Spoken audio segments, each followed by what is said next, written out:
ಸಮಗ್ರ ಸಾವಯವ ಸುಸ್ಥಿರ ಕೃಷಿ ಟ್ರಸ್ಟ್ ಆಶ್ರಯದಲ್ಲಿ ಕೃಷಿ ಜನಜಾಗೃತಿ ಅಭಿಯಾನವನ್ನು ಮೇ 7 ಬೆಳಿಗ್ಗೆ 10:30ಕ್ಕೆ ಕೆರಗೋಡು ಹೋಬಳಿಯ ಕೆ ಗೌಡಗೆರೆ ಗ್ರಾಮದಲ್ಲಿ ಹಮ್ಮಿಕೊಳ್ಳಲಾಗಿದೆ ಎಂದು ಟ್ರಸ್ಟ್ನ ಅಧ್ಯಕ್ಷ ಜೋಗಿಗೌಡ ತಿಳಿಸಿದರು. ಸುದ್ದಿಗೋಷ್ಠಿಯಲ್ಲಿ ಮಾತನಾಡಿದ ಅವರು, ಅಭಿಯಾನದಲ್ಲಿ ಬೆಳೆಗೆ ಸರಿಯಾದ ಬೆಲೆ, ಪರಿಸರ ವೈಫಲ್ಯ, ಇಳುವರಿ ಕುಂಠಿತ ಸೇರಿದಂತೆ ರೈತರು ಎದುರಿಸುವ ಸಮಸ್ಯೆಗಳಿಗೆ ಕಾರಣ ಹಾಗೂ ಪರಿಹಾರ ಕಂಡುಕೊಳ್ಳಲಾಗುವುದು ಎಂದರು.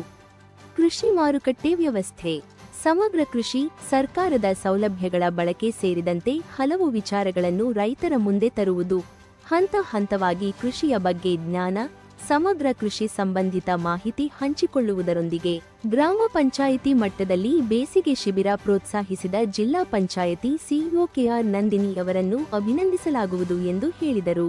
ಸದರಿ ಅಭಿಯಾನ ಕಾರ್ಯಕ್ರಮ ಕೆರಗೋಡು ಹೋಬಳಿ ರೈತರಿಗೆ ಮಾತ್ರ ಸೀಮಿತವಾಗಿದ್ದು 50ರಿಂದ 100 ರೈತರು ಭಾಗವಹಿಸುವ ನಿರೀಕ್ಷೆಯಿದೆ. ಮೈಶುಗರ್ನಲ್ಲಿ ಕಬ್ಬು ನುರಿಸುವ ಕಾರ್ಯವನ್ನು ಜೂನ್ ಅಂತ್ಯದಿಂದ ಮಾಡುವುದಾಗಿ ಹೇಳಿದ್ದು, ಮೇ ತಿಂಗಳ ಮಧ್ಯದಿಂದಲೇ ಕಬ್ಬು ನುರಿಯಲು ಆರಂಭಿಸಬೇಕು ಎಂದು ಮನವಿ ಮಾಡಿದರು. ಕೇಗೌಡರಲ್ಲಿ ಇಟ್ಕೊಂಡಿದ್ದೀವಿ. ಅಲ್ಲಿ ಆ ಒಂದು ಅಭಿಯಾನ ಏನು ಉದ್ದೇಶಕ್ಕೆ ಅಂತಂದರೆ, ನಮ್ಮ ಒಂದು ಕೃಷಿಗೆ ಸಂಬಂಧಪಟ್ಟ ಸಮಸ್ಯೆಗಳು, ಮೂಲತಃ ಏನೇನು ಸಮಸ್ಯೆ ಇದೆ, ಮಾರ್ಕೆಟಿಂಗ್ ಸಿಸ್ಟಮ್ ಆಗ್ಬೋದು ಅಥವಾ ಬೆಳೆ ಪದ್ಧತಿ ಆಗ್ಬೋದು, ಮತ್ತು ಕೃಷಿಗೆ ಸಂಬಂಧಪಟ್ಟ ನಾಲೆಡ್ಜು ಅದು ರೈತರ ಜೊತೆಲಿ ಹಂಚ್ಕೊಂಡು ಅದನ್ನು ಮುಂದೆ ಯಾವ ರೀತಿ ಮಾಡಬೇಕು ಅನ್ನೋದು ಒಂದು ಪ್ಲ್ಯಾನಿಂಗ್ ಅಲ್ಲಿ ನಡೀತದೆ. ಅದರ ಒಂದು ಆ ಒಂದು ಆಧಾರದ ಮೇಲೆ ನಮ್ಮ ಚಟುವಟಿಕೆಗಳನ್ನ ಸ್ಟಾರ್ಟ್ ಮಾಡಲಿಕ್ಕೆ ಪ್ರಾರಂಭ ಮಾಡಿದ್ದೀವಿ. ಅದನ್ನು ತಮ್ಮ ಸಮ್ಮುಖದಲ್ಲಿ ತಿಳಿಸ್ಲಿಕ್ಕೆ ನಾವು ಇವತ್ತು ಖುಷಿ ಪಡ್ತಾಯಿದ್ದೀವಿ. ಇದಕ್ಕೆ ಸಂಬಂಧಪಟ್ಟ ವಿಚಾರ ಅದೇ ರೈತ ಜನಜಾಗೃತಿ ಅಭಿಯಾನ ಹೇಳುವ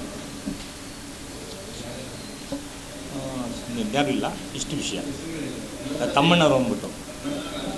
ಗೋಷ್ಠಿಯಲ್ಲಿ ಸದಸ್ಯರಾದ ತಮ್ಮಣ್ಣ ಶೆಟ್ಟಿ, ಕಾಂತರಾಜು, ರಾಜು ಇದ್ದರು.